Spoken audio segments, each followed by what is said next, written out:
Joe talks about Joe.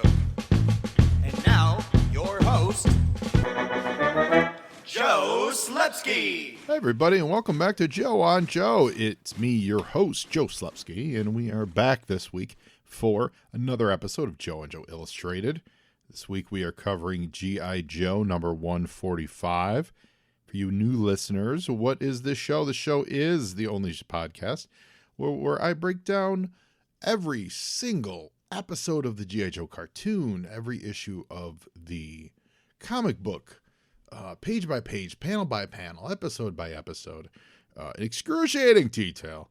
And we are making our way through G.I. Joe Real American Hero right now, the original Marvel run. We are on issue 145. That's right. I've done 144 of these. And as announced last week, when we hit 155, which was the end of the original Marvel run, we're going to take a pause from Illustrateds, and we're going to switch gears into our newest iteration of the show, which is going to be called You on Joe. That means, listeners, I need you to reach out and say, hey, I want to be a guest on Joe on Joe. That's right. So reach out to me via social media or email. That's at Joe on Joe Pod. That's Facebook, Twitter, and Instagram. Send me a DM, send me a tweet, send me a whatever. Let me know that you're interested, or you could send me an email to joeonjoepod@gmail.com. Just throw, you and Joe in the subject line so it's easy for me to see.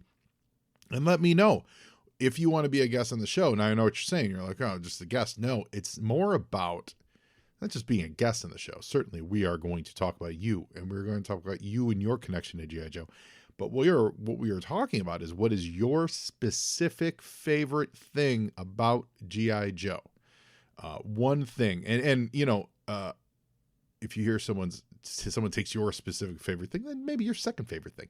But it's real specific. That's the point. So if someone says, I love Snake Eyes, it's going to be what iteration of Snake Eyes. If someone says, I love Vipers, it's going to be specifically, what Viper do you love? I love the cartoon. What episode do you love? And let's talk about that. And so we may cover some ground we've already treaded. In the cases of the cartoon, we'll talk about some of the episodes we've covered before in the past, or the comic book. We may cover some issues we've covered before in the past, but it's going to be about you and why do you love them. So it's great. I'm really excited for this. I've already gotten 4 or 5 people reach out, in addition to some of a good handful of people that we've been building up over the last year or more. Jesus, it's been more than that, since we've been back doing the interview-less shows where people are like, hey, let's do an episode. And I go, oh, I'm not interviewing right now, but we will when we get there. So I'm excited. So it's cool. I'm very excited for this, and I'm real excited. So we're going to be starting that in about 10 weeks. So we're going to be getting interviews going and get a bunch of the hopper. Could be 15-minute episodes, could be real quick, could be hour-and-a-half episodes, could be at-length, in-depth conversations about why you passionately love Grunt V2, or what it is about Spearhead and or Max that keeps you up at night, that kind of conversation. So I'm excited. I hope you guys are as well. So while you're on the internet, sending me those missives, following me, reviewing and then rating the show, I also want you to check out our friends over at the Movies in a Mill podcast, who just do some great movie commentary. And we all love movie podcasts because we all watch a ton of movies. So you really should check out their podcast. Listeners, I know what you need in your life. You need more podcasts. And you also love movies. So why not do a podcast that's about not one movie? It's about not 2 movies. It's about 3 movies and a meal. I'm talking the Movies and a Meal podcast. This show is great. It's brought to you by Keith, Brad, and Ben. And each week they bring a new movie to the table, which they all discuss as a group. And it's not, your highfalutin movies. It's What We Do in the Shadows, The Fantastic Four, Rise of the Silver Surfer, and Out of Sight. It's Bad Education, Ghost Rider, and A View to a Kill. It's X-Men Last Stand, Queen Sugar, The Mandalorian, and Major League 2. They are a lot of fun to listen to. You guys know Ben. It's our friend Ben Pensarga. He was a guest on Joe and Joe. In fact, Ben was the very first remote guest that I ever had on this podcast, so he's always got a special place in my heart. I'm really digging this. I just started listening to it last week. It is a lot of fun. They bring a guest in. The guest, I listened to their Heathers episode. They were joined by Kelly, and she went in depth on her favorite movie, which was Heathers, and it made me want to go watch Heathers to watch with them. I really dig it. So guys, find them out there at Movies and a Meal, Twitter, Instagram. Their website is moviesandameal.podbean.com. They put out one episode a week. Give them a listen, guys. Support them. Let them know Joe on Joe sent you. I don't think you're going to be disappointed. It is quite entertaining. And now back to the show. I mean, there is something about, I feel like, yes, true crime podcasts are huge, but I think like movie podcasts might be the best. And then behind it, true crime stuff. I mean, I'm sorry. Second best, first of all, G.I. Joe podcasts, stuff like What's on Joe Mind, G.I. Joeberg. What else do we got? There's so many. I'm leaving so many off because off the top of my head, my mind is blanking. But of course, G.I. Joe podcasts are the absolute best. But yeah, movie podcasts I find myself listening to a ton of movie podcasts. So please, please, please give our friends over at Movies and a Meal a listen. Now, on to G.I. Joe. Before we dig into our usual segment, which is You Were Saying, I got my first non-windowed, I guess would be the word, figure in the mail today. I got Kamakura for the G.I. Joe Classified line. And I guess he's not the first non-windowed because the boxes, like the multi-pack ones came through and they were fine. But this was like the first standard size non-windowed one that I got. And cover art's fine. It's fine. Kamakura's fine. I was never a huge fan of the figure, so not critiquing the figure. I'm surprised that the box isn't the same size as the other boxes. I'm a keep it in the box guy, at least for now I am, because I don't have a lot of space to display. So those classifieds all have a very standard size. It's a nice size. It's a nice, fits in your hand well. And I was surprised to see that this box doesn't fit any of those dimensions. It's not as wide, and it's also actually taller when you include the back flap. It's not even like the same size with the back flap.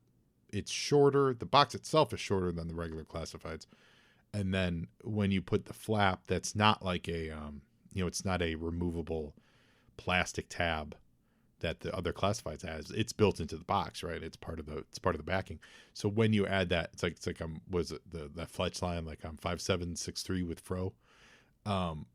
It's the box is shorter, but then when you put the flap on, it's actually taller than the classifieds, which if you were doing display stuff or stacking stuff or storage stuff, it just really throws a wrinkle into that. So I was surprised at that. That was something I wasn't expecting. I figured either it would be the same size, like it would be, the box itself would be the same height, or with the lip, they would flatten it out and have the lip be the same height. That's the part that's throwing me off. I wonder what that is. I have a feeling because it's a standard size that some of the other lines use, and that the classified lines were the ones that were out of whack versus the other lines. So they're probably seeing a lot of efficiency by using the same size boxes. I'm going to guess. And that makes sense. Everyone, we all saw the quarterly numbers. I'm not here to play Monday morning quarterback for the business of Hasbro because last I checked, I don't work there. But I did see those, that earnings statement report that came out and all those stuff. So I get it. They're looking for efficiency. And also, I'm cool with the cutting down on the plastic part of it, and try to be more responsible and, as a manufacturer going down the road. That all makes sense to me too. So it's not a complaint per se about the concept of being a windowless toy. It's more of a, okay, well, I guess we're, starting fresh with, sizes. And that's because I got a little OCD in me. I want everything to be the same. So, yeah. So that's not necessarily a complaint, more of a surprise. Having said that, I think my twins shipped, and I think there's something else I got notice from Hasbro. Some stuff's on their way. And I know I've been seeing a lot of people. I've been seeing some people with some of the, I still haven't gotten my Transforming Hiss that I ordered from Hasbro, but I've seen people with some of the, did someone have a Serpentor in hand? I thought. So that's exciting. Anyway, I don't know.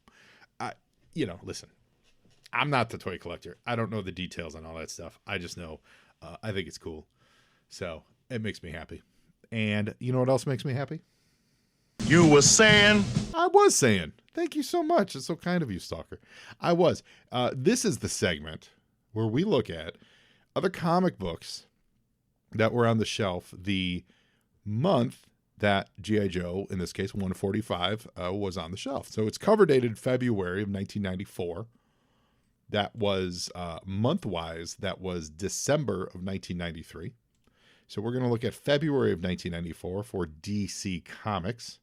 We're going to see what comics were on the shelf. So first of all, Superman is in full mullet effect. Absolute full mullet effect. His mullet has never looked grander. It's real delight. And there's one book that stood out for me that is an all-timer for me, and I'm pretty sure this is the one I'm thinking of, because they have the cover that they're using is this is in the the database. The cover that they're using is like the standard news cover, but I'm pretty sure this is the issue. Yes, it is. I love this comic. This is awesome. They ended up doing this at least twice that I can recall. And they did color forms. So they did, it's Man of Steel number 30, and the cover is actually the color forms stickers, where you would have like a slick not plastic, but like a slick background, and you would have little like removable stickers. So they're not necessarily stickers, more like little plastic like decals that you would lay on there, and you would make your scene. There were different types of them. There were reusable ones, but then there were also the ones that Presto Magic, that's what I'm thinking of. You remember Presto Magic, where it would have the little template of all these figures. Like I remember I had Star Wars ones, and had a little red plastic pencil, and you would rub the red plastic pencil, and you would Presto Magic the picture from this kind of cellophane-y plastic card onto like a temporary tattoo, but you would rub it, and the image would then stick off on this page. So you would create your own Star Wars diorama per se. That was Presto Magic. And then Color Forms was the same concept, but instead of rubbing it kind of permanently, it was little plastic, like what you would today put on like plastic window decals. It was that, and you would make your own scene. So they would have you would get like 5 or 6 poses of Superman punching, flying, standing with his arms at his thighs, at his waist, as Clark Kent, blah blah blah. And then you would get multiple versions of Luthor, whatever the diorama was, Batman and all of his villains, and you would set up little scenes, little cartoons, right? That's what those would do. So they did a cover of that for Superman, and it was great, and it came polybagged, and it was this Metropolis backdrop, and it was Superman versus Lobo, and there were 2 sheets of paper, I believe, with just various poses of Superman and Lobo punching each other with sound effects, and I think Lois was on there, and Jimmy, and various blams and whatever, and so you could make your own covers. I still have 2 copies of 2 of those, one sealed, one opened, and I made it, played with. It was neat. It was really cool. And then I think they did it again I thought they did it for the DC Milestone crossover, Worlds Collide, a year or so later. It's really cool. Every time I see it at the store, I always set it aside and make sure I point it out to somebody, and it usually sells pretty quick because it's just a cool concept. It must have been really expensive for them to do, I'm assuming, like prohibitively, because they never really did it a lot, and it must not have like set the world on fire. So the people didn't clamor to get it. Now, I don't know. Lobo was really popular at the time. Superman was super popular at the time. The Death and the Return. So I don't know what it had to just be that people just didn't care about doing the color form aspect of it. It probably was expensive to make. However, I loved it. I always loved X comic books. The Superman Man of Steel 30 is very cool. This is, speaking of saying the Superman, and talking about Death and Return, this is also the big month for them, where they launched the spin-off series for the supporting Supermen from the Death and Return of Superman. So Steel gets a #1 issue. Superboy gets a #1 issue. Supergirl gets her #1 issue, but that's only a mini series. That's actually not the Peter David Supergirl series. It would be at least 4 or 5 months until we get to that. But the other two were just given straight series right off the gate. So that's exciting. And it's funny that we mentioned Steel, because today's issue of G.I. Joe, the penciler is the new penciler is Phil Gosier. And now I was gonna say this later, but I don't know how to pronounce Phil's last name. Gosier or Gosier, Gosier. I'm certainly familiar with his work. I've enjoyed his work. I like it. It's kind of a Alan Davis meets manga meets kind of an animated cartoon style. So and I like it, and I think it works. I think it works well for G.I. Joe for when we get into the comic book. But the reason I bring it up now is when John Bogdanov leaves Steel in a few years. I think Bogdanov does like 2 years worth of Steel. Gosier joins Steel. So Gosier is on Steel at some point, maybe 2 or 3 years into this. So we're not going to cover it on this show, but he was a Steel penciler. That's how it must be where I first saw his stuff. And I enjoy his stuff too. So Steel issue 1, Superboy issue 1, and Supergirl, that miniseries issue 1. All on the stands. Lobo, speaking of Lobo, he has Lobo Cop, which is the Lobo RoboCop parody. That's on the stands. That's a fun one. At least the cover's a lot of fun. Lobo is all over comics this month. So he's not only there, he's also in Legion 63. I can't remember if there was just a straight tie-in between Man of Steel. I am assuming it probably was. It probably was a little crossover. But Lobo's bumping into Superman's chest in Legion 63, and that's L.E. Legion. In the Legion of Superheroes, we have the old head legions on the run. So this is the 5-year gap version. I forget why it's something to do. I feel like it's something to do with Starfinger, but they had to go on the run throughout the galaxy, but they still wanted to be superheroes. They couldn't use their regular superhero look because they were now the kids running around as superheroes. So they all made new superhero personalities. So Rock is in a black and dark purple kind of full body stock. I remember Ultra Boys goes by the name Green Dragon. And this was after they were aged up and overaged and younged up by Glorith in the previous issues. That's right, because Brainiac actually is older. So it was a neat. I think it lasts like 6 or 8 months where they're running on the galaxy being superheroes, but they're not their traditional Legion heroes. It's a fun little story. Golden Age is right in the middle of that arc. It's issue number 3. Again, if you've never read James Robinson's Golden Age, you're missing out. You need to do that. It's absolutely wonderful. Oh, Batman in Darkest Night. Speaking of Elseworlds, which I don't think we were, but we were. No, we weren't. But we were speaking of one-shots. Batman in Darkest Night. This is what if Bruce Wayne got a Green Lantern ring. And it's really, really good. Also for one-shots that are really good and actually pretty influential. The Batman Adventures Mad Love, which was the definitive comic book origin of Harley Quinn. It's really great. It sold 1 million copies and is constantly reprinted and is a really good book to have in your back issues. That, the Alex Ross Harley Quinn, and then the Batman Adventures 12 are the real Harley Quinn financial winners, so to speak. You were saying? It was. Now, over at Marvel Comics, February 1994. What do we got here? So Alpha Flight 129, which is an homage to, what was it, Alpha Flight 12? One of the early Byrne issues where Guardian died. And now it's doing the same thing with the sniper scopes on the cover, and someone's going to die. They're leading up towards the final issue of Alpha Flight, which, let me see, is, the next issue. So this is the penultimate issue of Alpha Flight 129. I like Alpha Flight. I think when they do that, and when they announce that for Marvel movies, I think it'll be big. I think it's going to be a lot of fun. If they were smart, they would. Well, they are smart. So, my opinion, if they were smart, they would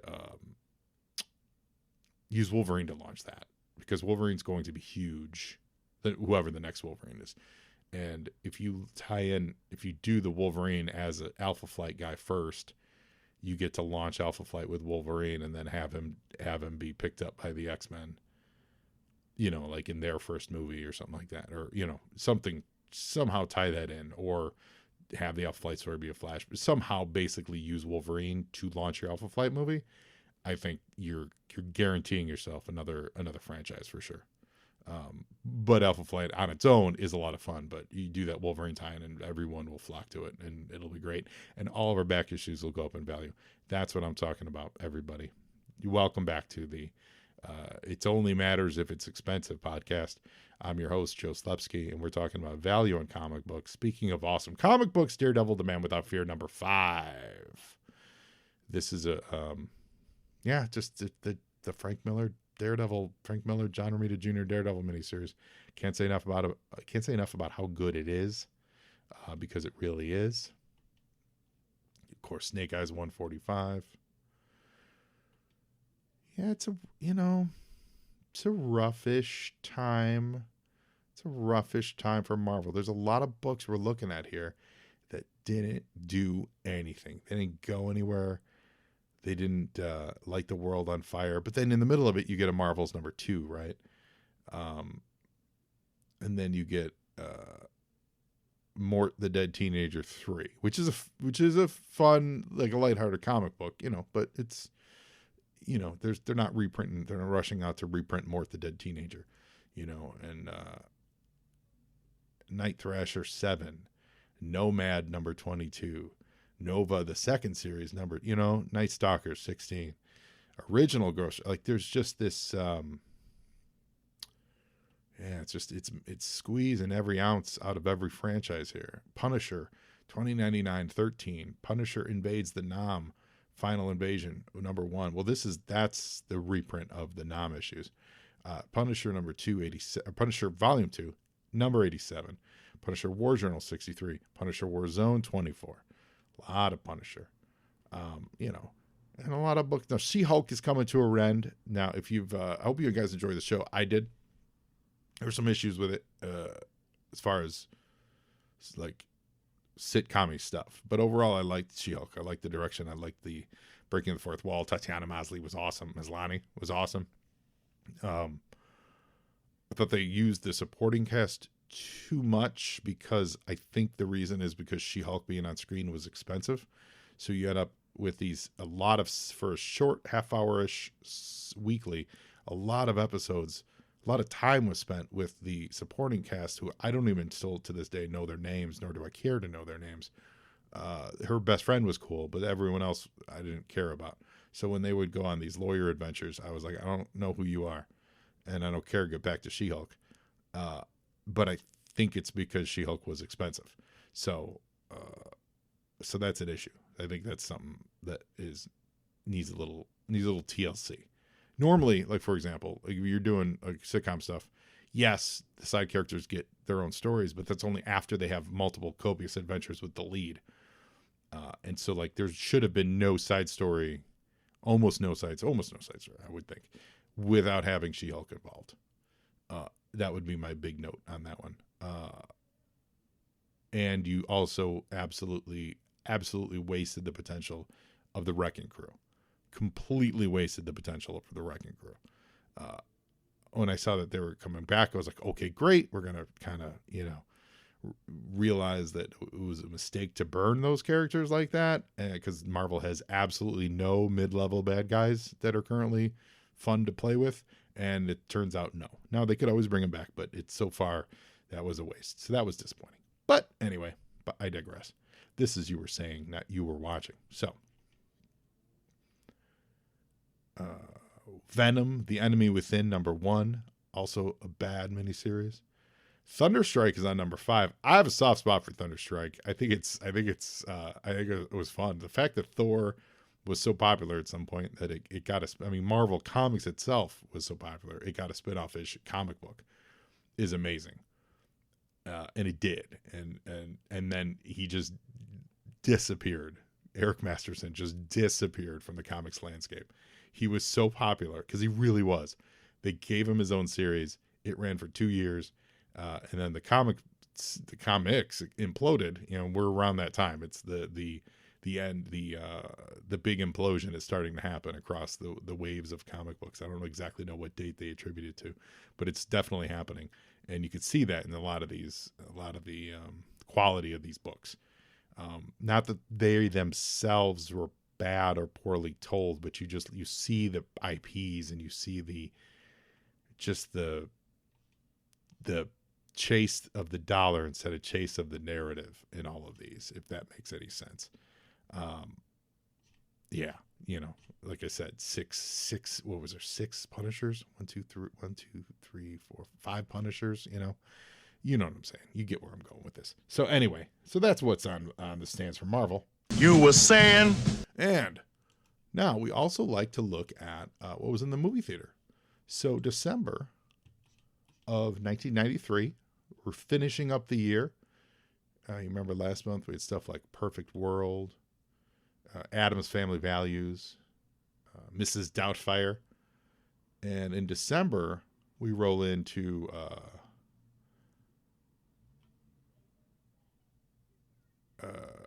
December 3rd with Nothing Good. This is a movie called A Dangerous Woman, directed by Stephen Gyllenhaal.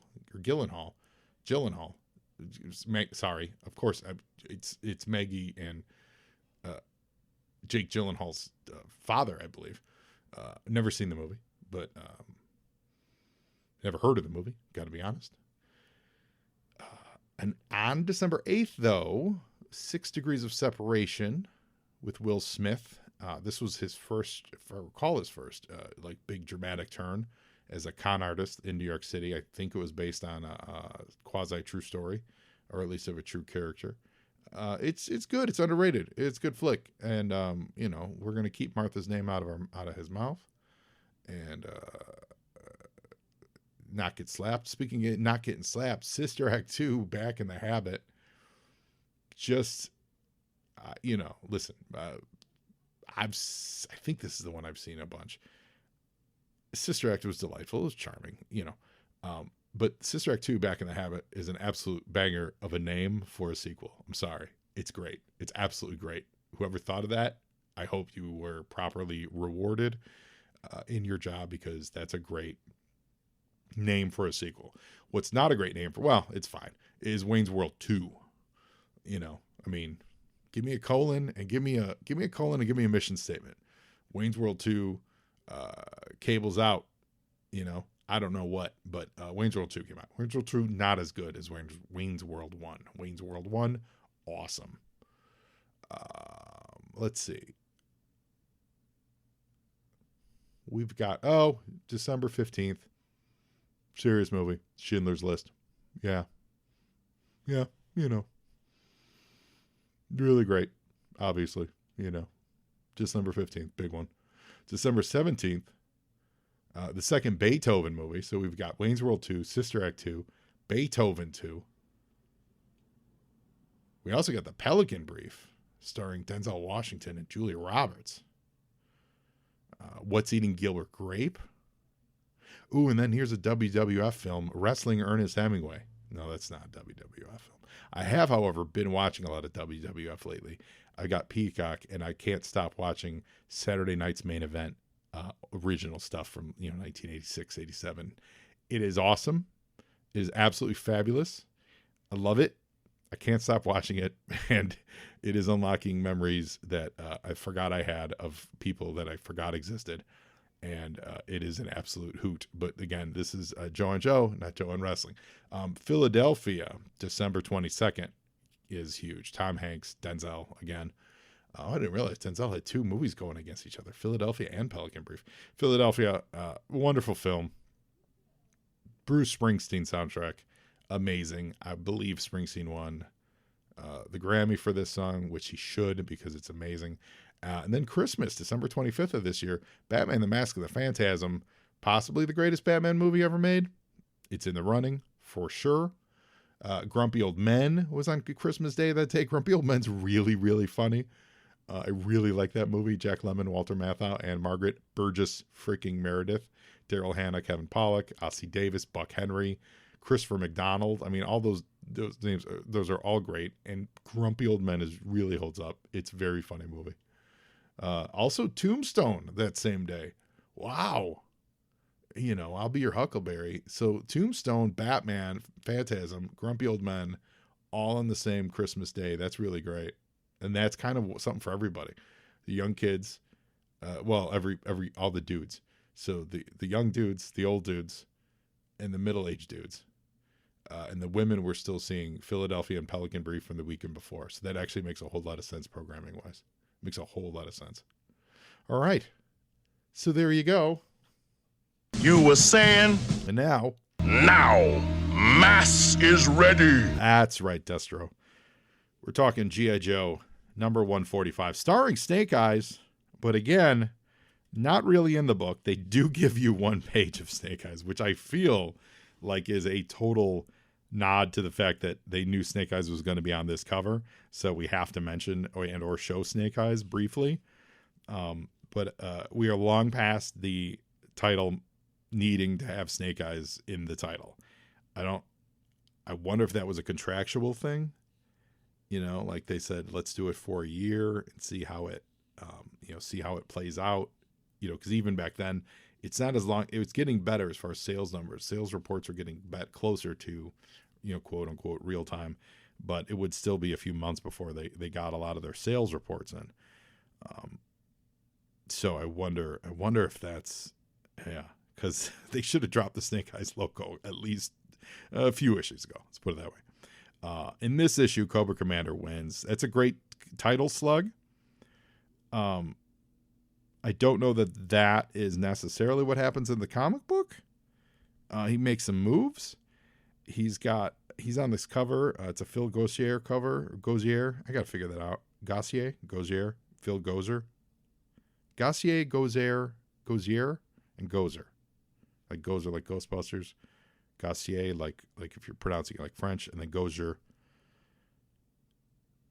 like you're pronouncing it from the south side of Chicago. So, so those are options. So I'm just going to say Phil for the rest of this issue. And it's a fun cover. I like it. It's Cobra Commander looming large over a burned out shell of a city with some, Cobra helicopters flying overhead. You've got Mindbender and some eels, some vipers behind them. And then you've got a dude in a green suit. Now, interior inside, we know who the dude in the green suit is. He's the president of, the new name of it is Borigia Krasny Marengo. That's the new name of the country of Barovia. So we're back in Barovia this month. So that's the president. But on the cover, you wouldn't know that. So it just looks like a guy with a goatee and a suit next to Cobra Commander.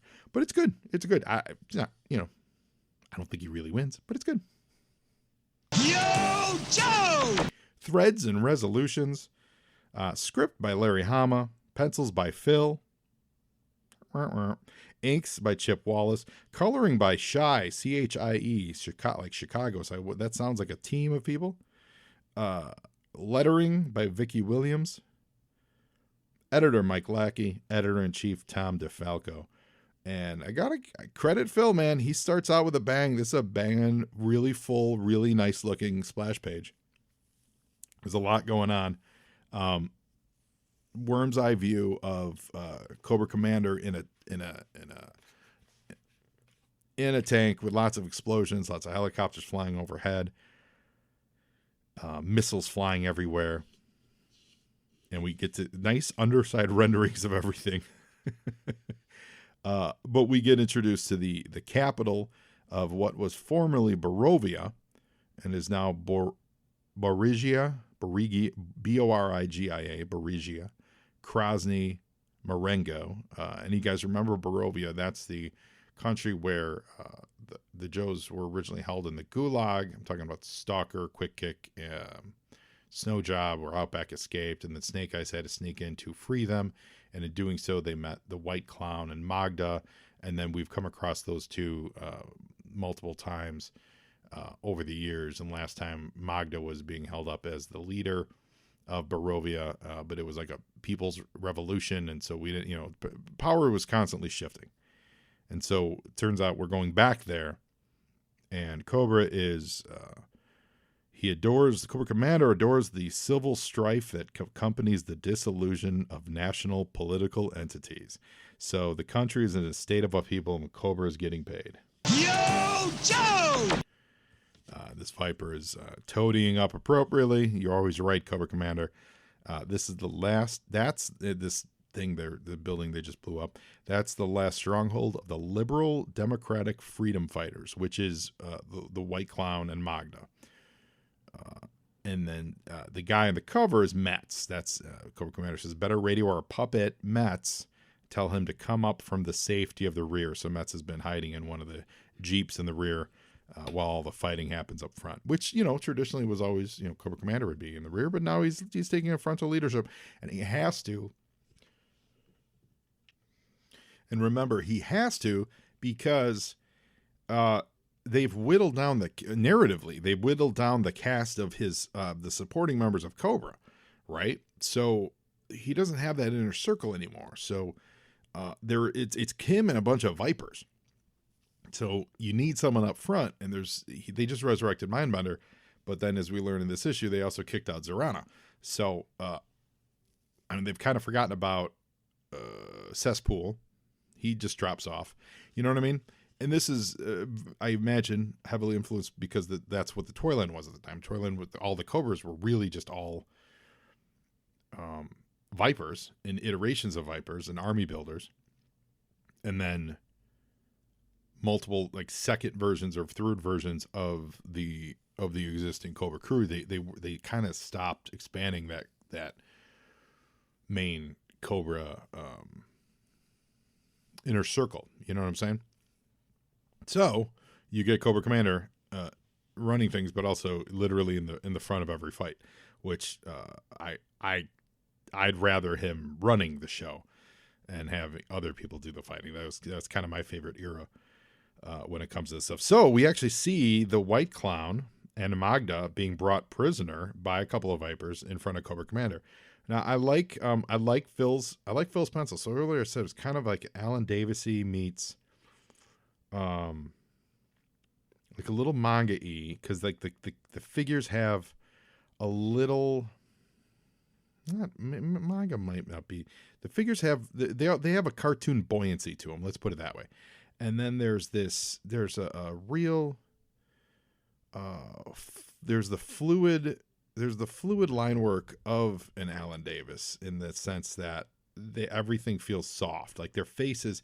He gives faces like the faces feel very malleable, very doughy, and this is almost across the board. Later on, you get a lot of big cheekbones and big jaw lines. His stuff in Steel was like this too, so you get this, which is what I attribute. That's kind of where I always attribute the Alan Davis mode of, like, just this real soft, fleshy feel to the pencil, where they're meat sacks, which they are, versus like a hard line that some people draw, where everyone's very chiseled and stuff. His characters are softer. He's got good movement on them. He rarely draws like a just someone just standing still, like there's even in some of these panels that are just people standing still, he finds ways to have them lean in, or good body movement is one of the good body acting, but good body movement. So I like that a lot. Yeah, it's a fluid line. And then the faces, I think because the faces are they tend to be a little bigger, they give off this Saturday morning cartoon vibe too. So, which is good though, because that actually shows off his acting ability with the pencil. To be able to find the right emotions and add those two. Whereas I think some issues, sometimes you have some exciting pencils who just everyone's got the same emotion of angst or angry or whatever. Phil uses a lot of different emotions, frankly, from page to page, panel to panel. Everyone, you can see what that person is going through pretty much based on their face. So, yeah. So, White Clown and Magda brought before the court. Yo, Joe! Betrayer of our people, this is Magda. You sold out our land out to these foreign gangsters. She's yelling at Mets. He says he accepted their aid for a just cause. He says they're going to get you, the White Queen the White Clown and Magda. You're going to get a fair trial, blah, blah, blah. And Met says, I won't permit. And right there, Cobra Commander jumps in and says, that's right, Mr. President. You can't permit these troublemakers to threaten the stability of your new government. And just like that, Larry Hama wipes the slate clean. And Cobra Commander murders the White Clown and Magda. I don't remember if they came back. I don't remember if they survived this. So if they miraculously live next issue, I apologize. I don't recall. But as of this issue, he shoots them down in cold blood. So that's the end of the story of White Clown and Magda. May they rest in peace, or may they show up later, miraculously survived a point-blank machine gunning by Cobra Commander. Yo, Joe! And Cobra Commander leaning in on Metz in that bottom panel. That's the kind of acting I'm talking about. That's a real nice lean in. And even Metz himself has great body posture where he's leaning away from Cobra Commander because he's repulsed by what happened. So that's the kind of acting I'm talking about. It's really, really nice. Meanwhile, this whole issue actually is cleaning up a lot of loose threads. So, so many, it makes me think they knew that they were going to wrap it up in less than a year, which would make sense production wise, especially for a book that went this long. They probably would know the numbers and say, okay, we've got 10 more issues to go. Start wrapping things up, because then we just go immediately to a courthouse, because there were, if you guys remember, and I had forgotten this, it wasn't that long ago, but it was a while. It was that Spirit and Mutt were arrested for them interfering in Millville. This goes back probably 15 issues. When they were visiting Mutt's uncle, and they said, hey, there's a bunch of brainwashed people here in Millville. They got arrested for kind of like trespassing, and because the government wasn't able to find any evidence of Cobra. And then we were just in Millville for that Transformers crossover, where it turns out, oh yeah, turns out there's a whole lot of Cobra in the city of Millville. So Larry didn't forget about that old plot thread, and here we are in court, and Mutt and Spirit are being released by the judge, as the judge says, the wheels of justice grind slowly, but they grind fine. And then in this second panel is one of the greatest fifth wheels, in this case I guess it'd be sixth wheel, of all time moments of, wow, there's no need for this guy to be in the picture, except to say we want to include all the ninjas. Maybe I have no idea why they felt they needed to draw Storm Shadow in this, but it's Roadblock, Hawk, Duke, Mutt, Spirit, and those the first three are congratulations. Sometimes the system works, huh? Mutt says thanks, Roadblock. And on the other side of Spirit, for no reason at all, is Storm Shadow. He's not referenced. He's not acknowledged that he's in the room. He never shows up again in this comic book, but he is there in this panel, and he just says, looks like it's old home week around here. Cut to the next panel, and Grunt also showed up for this. And in the spirit of cleaning up loose ends, we get an update on where Grunt's at. And, Mutt says, hey, I heard you got your master's degree in engineering. How's civilian life? And Grunt says, I've been looking forward, I've been looking for work for 4 years. Commentary on the Bush economy.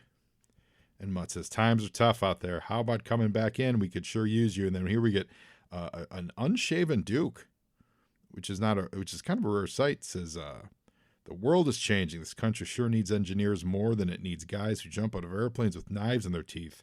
Take it from an old soldier. It's better to build things than to tear them down. So it's a really cool moment between Grunt and Duke. Like, I love this whole scene. Why is Storm Shadow in that panel? That is awesome. And no one acknowledges him. And why is he reminiscing about the old home week, Storm Shadow? You when all these dudes first got together, you were a bad guy trying to kill them. Awesome. I don't know what's happening, but it's fantastic. Yo, Joe!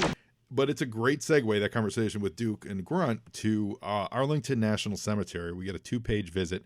And this was actually hinted at in the previous, in the Recollection episode, last issue, where Stalker and Rock and Roll hinted that they had something to do. And in this case, they're going to pay their respects to Arlington, to all the fallen soldiers. So again, this feels like a wrap-up. This feels like saying, hey, before we end this whole shooting match, let's take a moment of silence to remember all the guys who fell before us. And this page gives us a nice little rundown of all the people who passed away. So first we had General Flagg, and then we have Breaker's headstone, and Doc, and they talk about and then in the next page,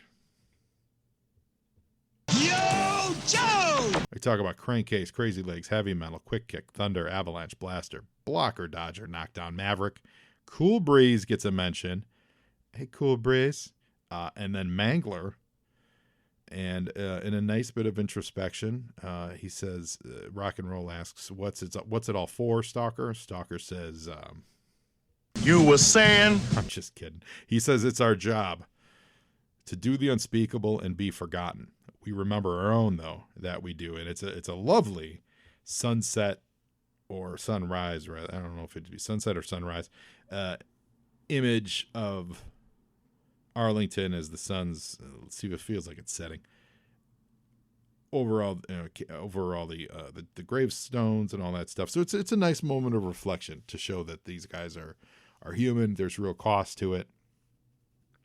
And these two have been around forever. I like this scene a lot. It's really well done. The colors on it are really nice.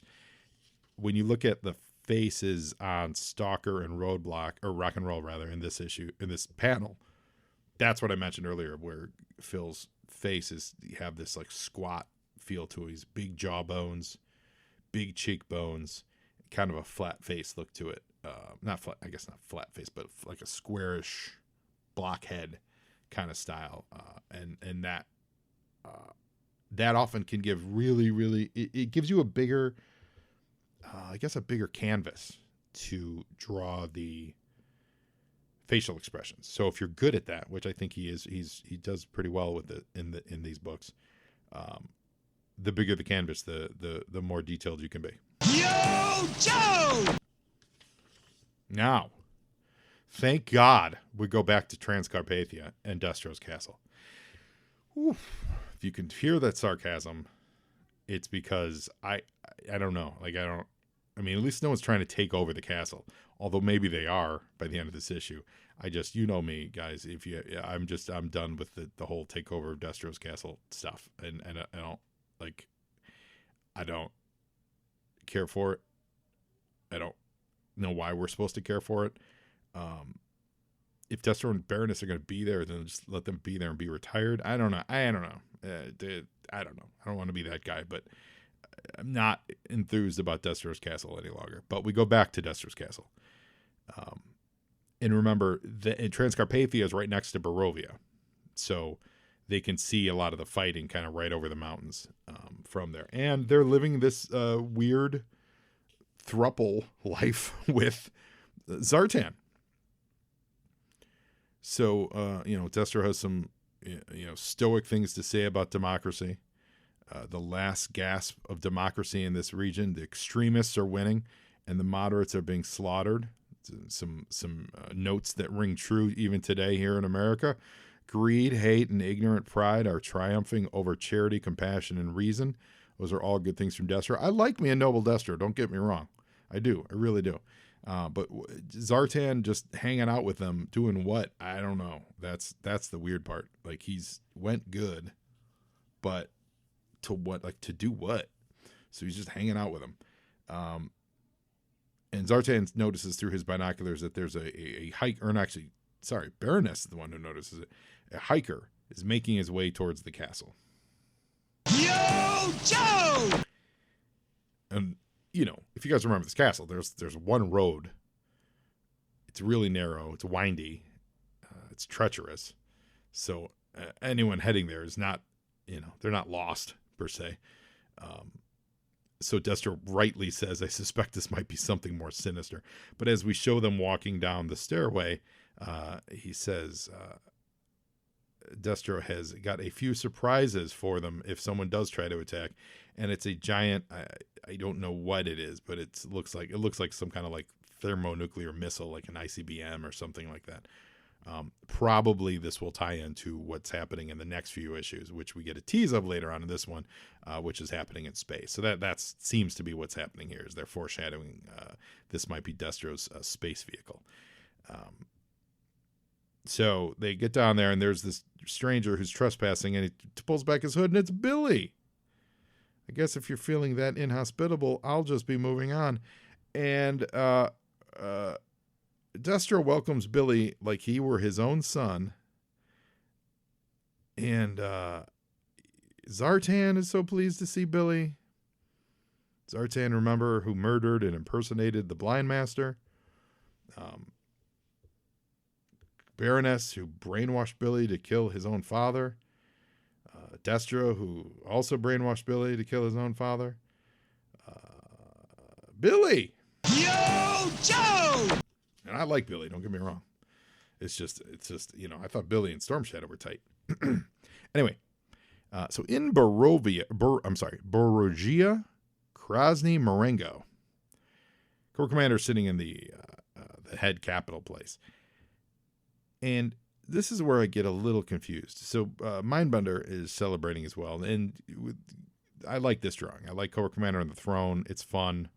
I like the Mindbender with his leg on the window, and he's just a smirk on his face. And, you know, recently cloned and brought back from the dead Mindbender. It says, why aren't you joining the festivities? Cobra is now fully legitimate.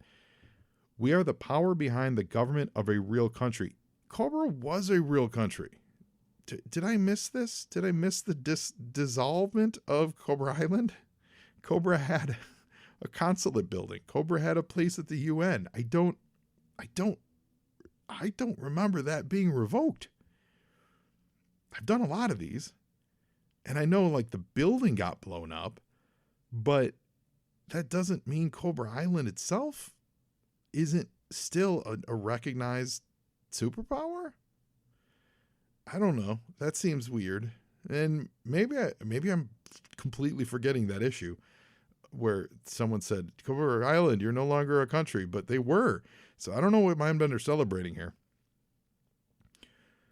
He does reference that old Destro took back that damp pile of stone from you.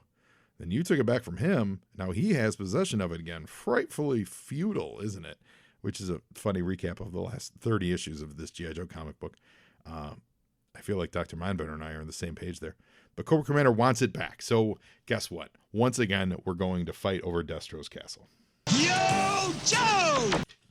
Now, I should say, it ends with Mindbender mentioning, why don't you just activate the implants and bend them to your will? So Cobra Commander, you know, quickly grabs him in a great moment of action, just jumps right to it. You know, what implants? What are you babbling about? And Mindbender reveals that he decided, I decided that we should have a backup means of control if they should ever turn on us. And he talks about Zartan. When Zartan was getting healed from some injuries, he installed these implants. And Corps Commander draws questions like, when would Destro ever let you near him for that? And there's an assuredness to the body language here of Mindbender. I like it. I really do. Yo, Joe! And remember, Dr. Mindbender, at his heart, he's an orthodontist at heart. He's a dentist. During the extraction of Destro's wisdom teeth, he said, "Do you want some Novocaine?" Destro declined it. And then when Mindbender went in there without any Novocaine, Destro accepted it. And so when he knocked him out for the surgery, that's when he implanted these implants. And he reveals to Cobra Commander, "The trigger is the sight of your unmasked face." So here we go. Cool storytelling beats. Flashbacks, the coloring gets uniform, much like they did last issue, using color to denote different time and place. And then this middle panel is kind of a wistful remembering, Mindbender remembering for our purposes of recounting the story. And then when you get to this bottom panel, because it's a hanger of a punchline, the trigger of the trigger is the sight of your unmasked face. The coloring goes like a shade of pinkish red. He gets all sinister. He's looking out the corner of his eye. He's supping from his cup. Like it's good. It's nice acting here. Yo, Joe! At the pit in Utah, got a secret delivery being delivered. It's good to see Spirit is already back on the job, so he didn't waste any time. You're a free man in court, and now go sit back on the Quonset hut. But he's meditating where he normally does.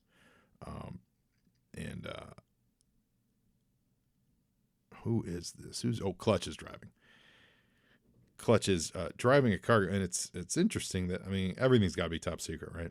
But Spirit's not hearing any of Clutch's foolishness until Clutch gives the password. The password is Bobby Heinlein, Robert Heinlein reference to, because we're talking science fiction and space and it's so on and so forth. So that's the password that I like. The Freedom's involved here. Freedom's not soaring overhead. He's just chilling with Spirit. And I really don't understand why everything's so super top secret here, but it is. Yo, Joe! And it makes for a fun reveal, because he then yells Star Brigade front and center. So we get introduced to the Star Brigade team, which is Roadblock, Sci-Fly, Payload, Space Shot, and Duke. Star Brigade, all present and accounted for. It always, I did find it weird that they came out with the space shuttle first and then didn't really have a team for it until, like, what was this, 2 years later?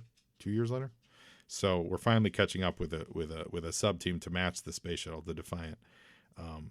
Roadblocks. I love also that Roadblock is just in full space gear right now. They're not like, his helmet's on, like he's ready to go.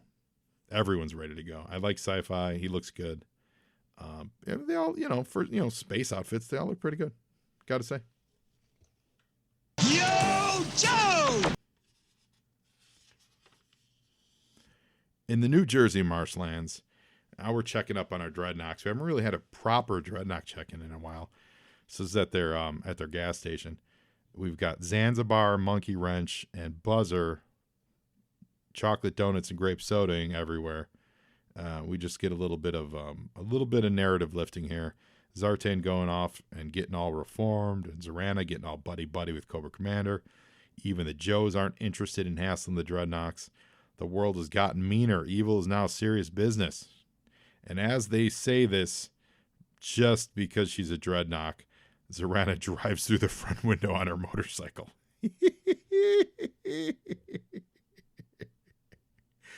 It's awesome.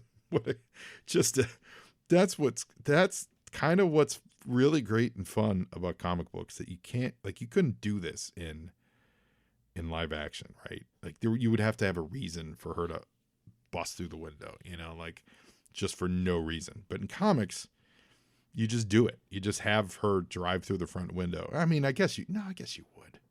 Yeah, you would. You totally would. You've seen that, where people like drive their motorcycle into the courtroom or up the stairs at the party house. What am I thinking of? That's Weird Science, I think I'm thinking of. Yeah. No, you've seen that. You would see this in some of the sillier movies. Yeah, totally. Yo, Joe! And it's Zorana. She just runs them over. And she reveals that Cobra Commander cut her loose. So even though she was running things at Cobra Island, he apparently didn't need her anymore. She said the newly resuscitated Mindbender, his old bucket head, wrapped around his once dead little finger. And she doesn't care about what Zartan's up to. They just want to get riding and cause trouble. So ARAH is leading the resurgence of the Dreadnoks. I'm here for it. Really great. Yeah, I mean, Dreadnoks, when the Dreadnoks are in play, it's always a more exciting comic book. Yo, Joe! It's also a fun pic of ARAH looking over his shoulder on the bike there.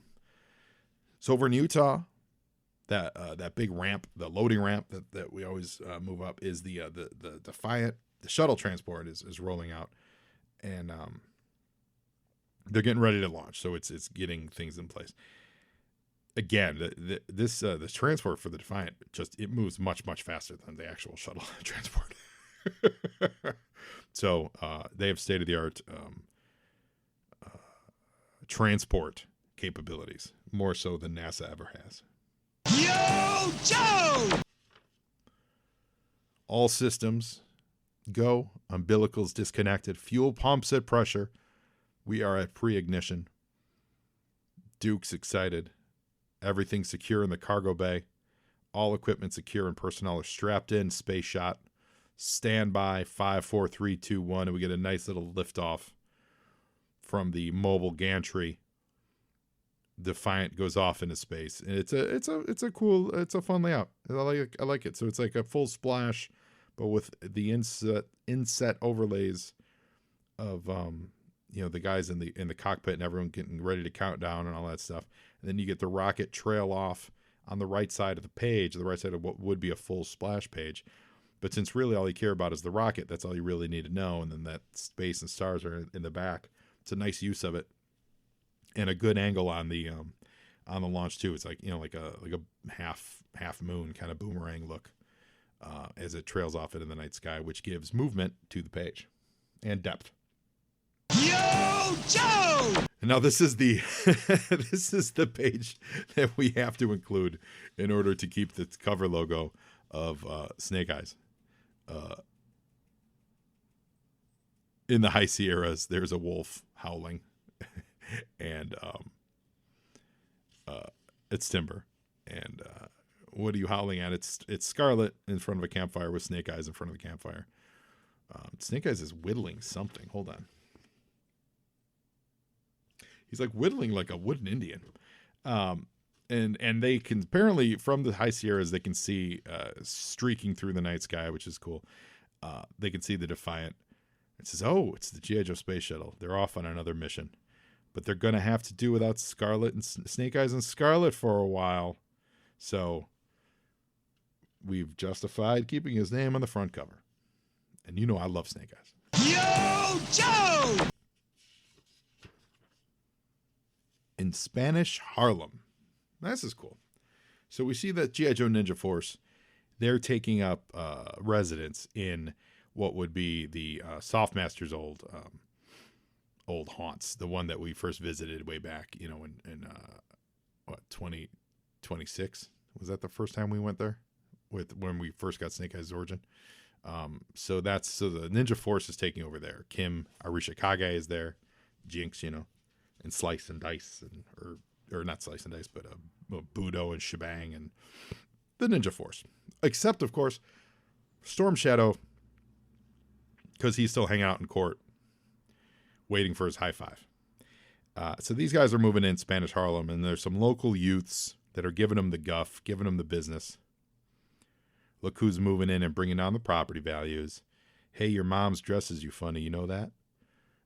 And the ninjas. And the ninjas, to these guys' credit, they don't have to be jerks about it, but the G.I. Joe ninjas are dressed wild.